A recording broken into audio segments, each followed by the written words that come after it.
Hey everyone, and welcome back to another video. Welcome to r/MaliciousCompliance. A revenge sub with a twist. People get revenge here by following the rules exactly to the T. And that leads to some pretty goddamn amazing stories. Now, this sub is one of my favorites, and I do have some great stories ready for you, so let's not waste another second and get straight into this first one by user/Critch Comics.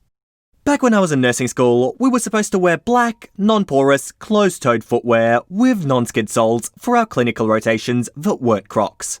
Most of my fellow female students wore classic nursing clogs like Dascos or Senatus.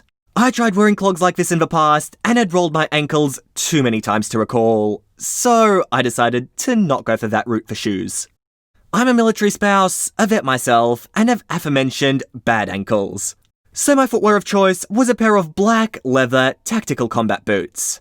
As a show of support and to make sure I always looked sharp at clinical, my Hell Lace shined up and edge-dressed my boots every evening before clinical the next morning.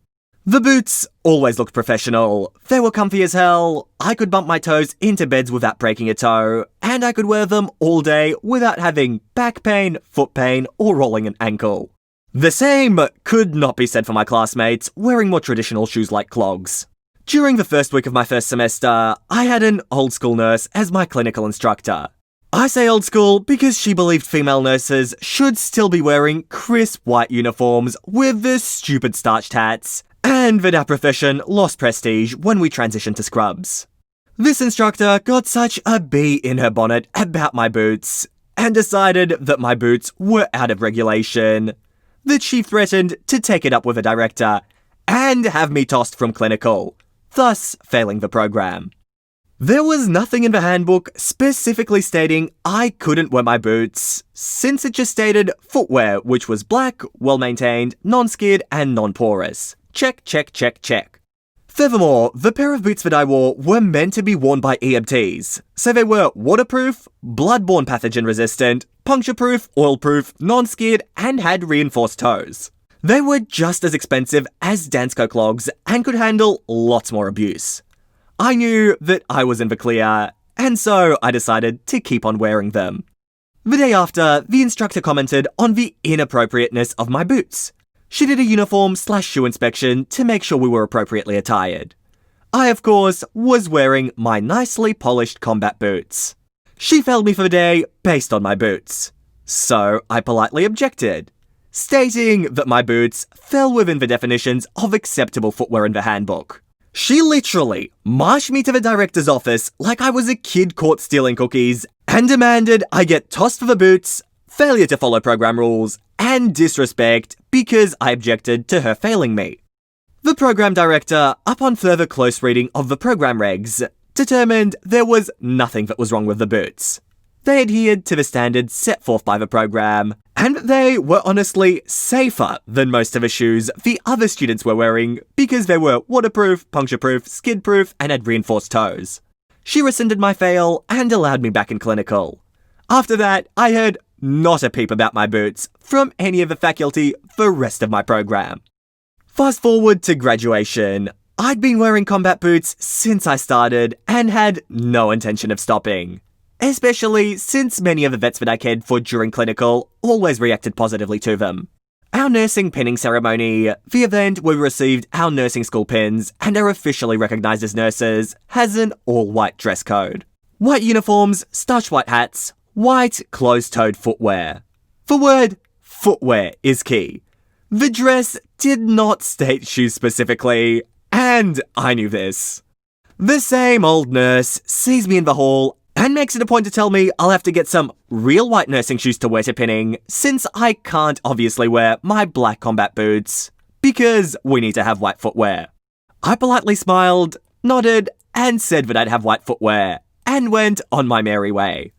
And then wore all white Doc Marten combat boots my infantryman husband bought me as a graduation gift to pinning. The instructor stopped me after the ceremony and complimented me on actually getting nursing shoes. At which point, I pulled up the leg of my white scrubs and showed her my boots. The look on her face was priceless.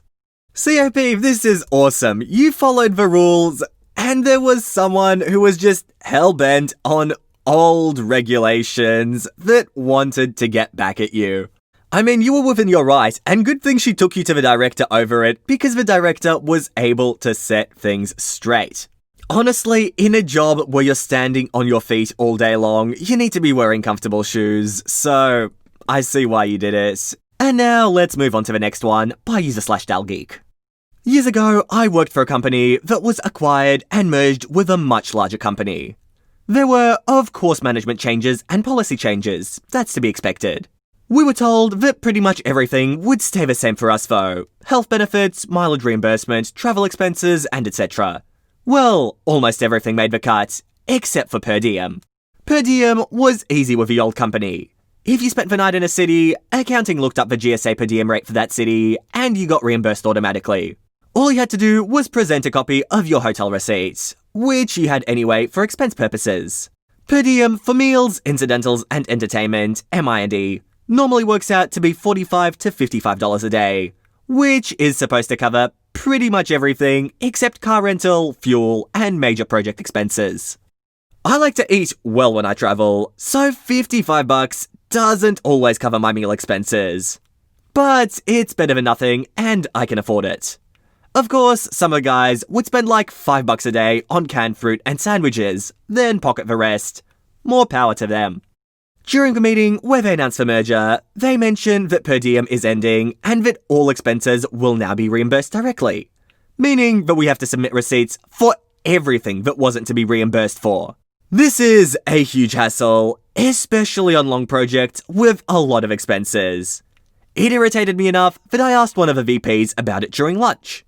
So what's with the change in per diem? It's a lot easier to deal with, and no one has to keep track of dozens of receipts. I bet you guys like making a few extra bucks from your per diem, don't you? Not really. It doesn't always cover the full expenses, but it's easier to keep track of.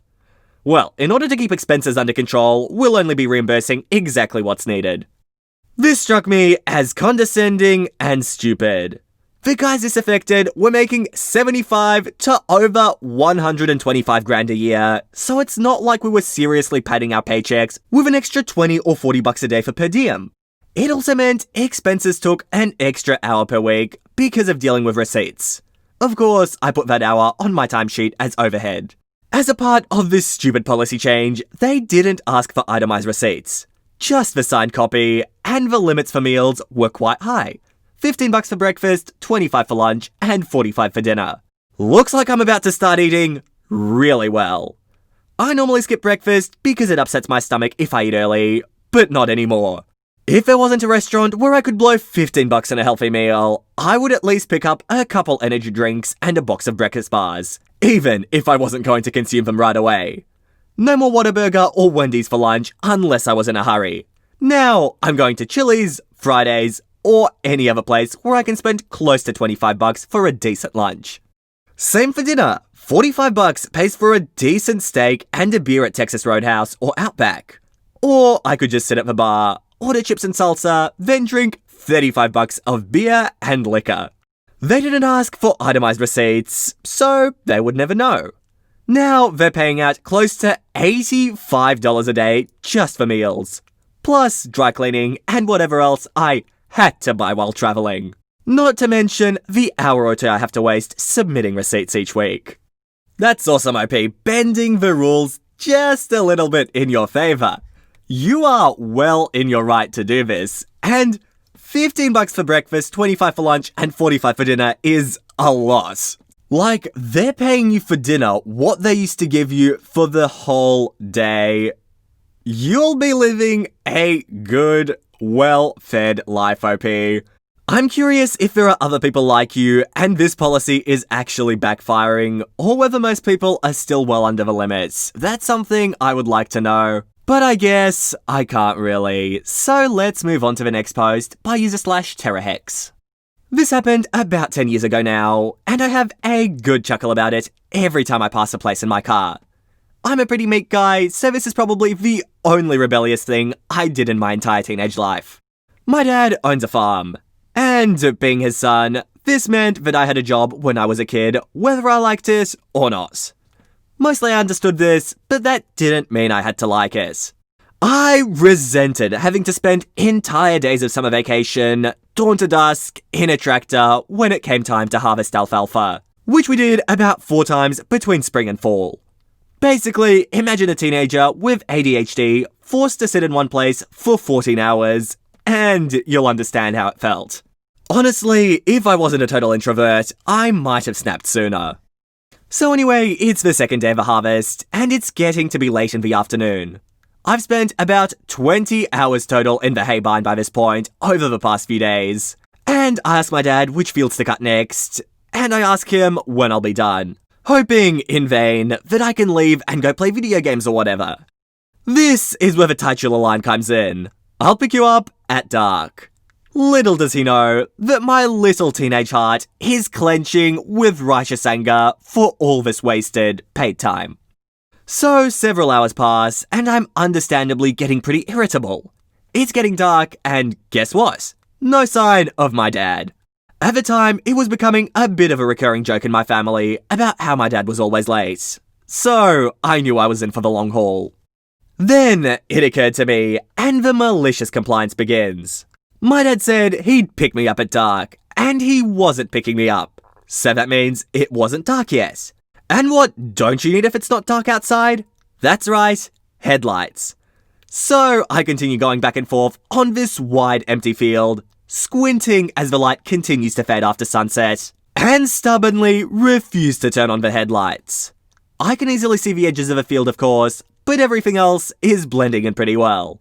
I start purposely and accidentally leaving some shark fins, which are what we call mistakes that hay barn operators leave between rows when they don't get any alfalfa.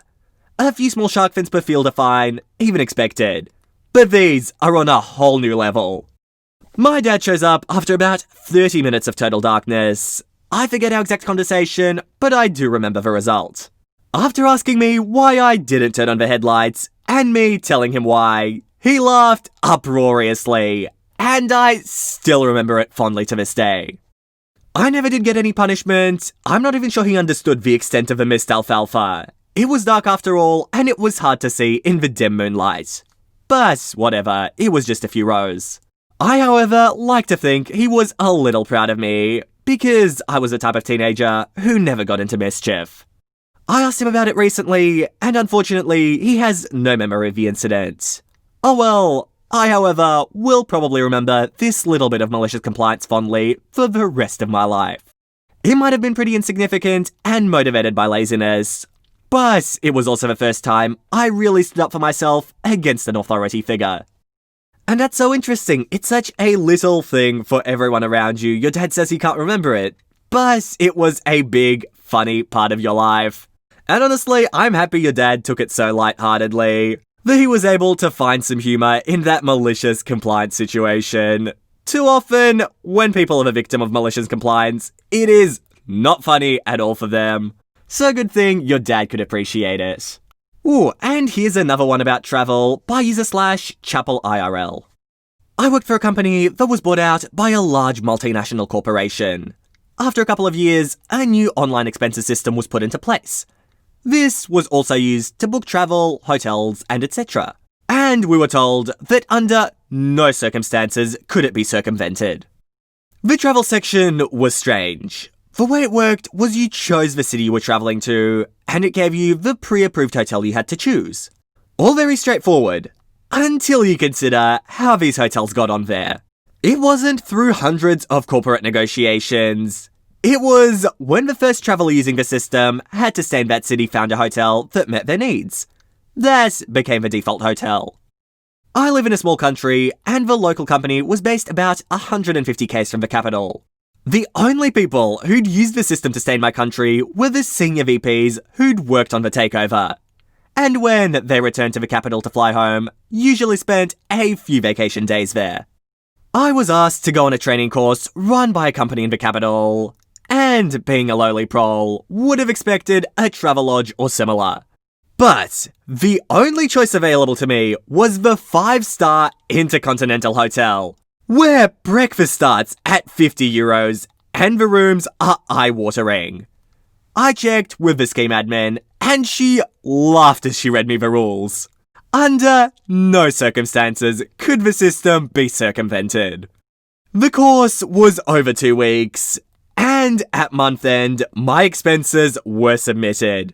Nearly $6,000 in hotel bills, plus food and mileage. My boss in a different country was almost in tears when he called me about this, because he knew this compliance to the rules meant he'd have to explain this to his boss. Oddly enough, some other hotels were added soon after. Look, Hopi, I'm hoping you enjoyed every second of your stay in that hotel. Sometimes rules just don't make sense. I mean, I sort of understand why a massive company would have these rules. If you've got people traveling on a daily basis to lots of places, it's good to have certain options. But in more secluded ones, surely it should have come into someone's mind that they'd have a problem like this come up. Oh well, guessed they fixed it though, and OP, you got to enjoy 2 weeks in a damn nice hotel. I hope you enjoyed it there. And here's our next post by user/DXMXMLXX. When I was 7, my family moved from Reykjavik, Iceland, to London, UK for my father's work.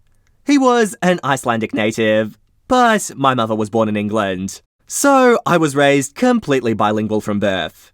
Also, it's not uncommon for Icelanders to speak English, and often other languages too. I also spoke passable Danish at this point. At my primary school, basically elementary school, goes up to age 11, they put me in regular classes because I spoke English as well as someone raised in the UK. But at my secondary school, 11 to 16, all immigrant kids got put in ESL, English as a second language. You could earn your way out of these extra classes by completing the evaluations and an exam. But the fact that I had to do these extra assignments and go to these classes at all really annoyed me. My brother had just gone through them when he went 2 years before me, and been allowed to stop going after a month when he completed all the set work. But I didn't want a month of extra classes and extra work, and the ESL tutor who ran the classes when he had them had left. So the new teacher didn't know him, and therefore didn't know me either. The school decided I didn't speak proper English, so I didn't. The ESL tutor didn't speak Icelandic, and though the work I was given was mind-numbingly easy. Think how they teach phonetics and basic sentence structure to 4-year-olds. I stuck to my pretense of not speaking a single word of English in those classes for 2 full weeks in protest. In my 3rd week, my history teacher assigned us homework which I didn't feel like doing. And since my ESL teacher had put a note in my file that I wasn't fluent enough to be given homework, I decided to refer my history teacher to that and tell him, in fluent, unaccented English, that I don't speak the language well enough to complete homework, according to Mrs. ESL tutor. Luckily enough, he found this incredibly funny, and didn't punish me since I was right. My file did say that. When my ESL teacher found out, she gave me a detention and yelled at me for using ESL to get out of work and wasting her time. So I agreed. Having me in ESL was a waste of time, and that must mean I didn't have to go anymore. She tried to argue, but I had my history teacher on my side, and he managed to convince the school office to change ESL into an opt-in class for people whose parents and teachers felt they needed it. I didn't have to go back to ESL, and didn't even have to complete that homework. And honestly, OP, I see that as an absolute win. Don't have to do homework for ESL, don't have to do homework for history. Things worked out perfectly for you under these strange rules. And think about it, it's always some weird rules that end up causing malicious compliance. If only people were a bit more careful when they thought of these things in the first place, this sub could not exist. But I mean, that would make the world a little bit more boring, wouldn't it? And guys, I think this post will be the last one for today. I hope you enjoyed, and if you did, make sure to subscribe to the channel for Reddit videos 3 times every single week. But with that said, that is it from me. I hope you all enjoyed, and all I want to do is see you all here next time. See you later, guys.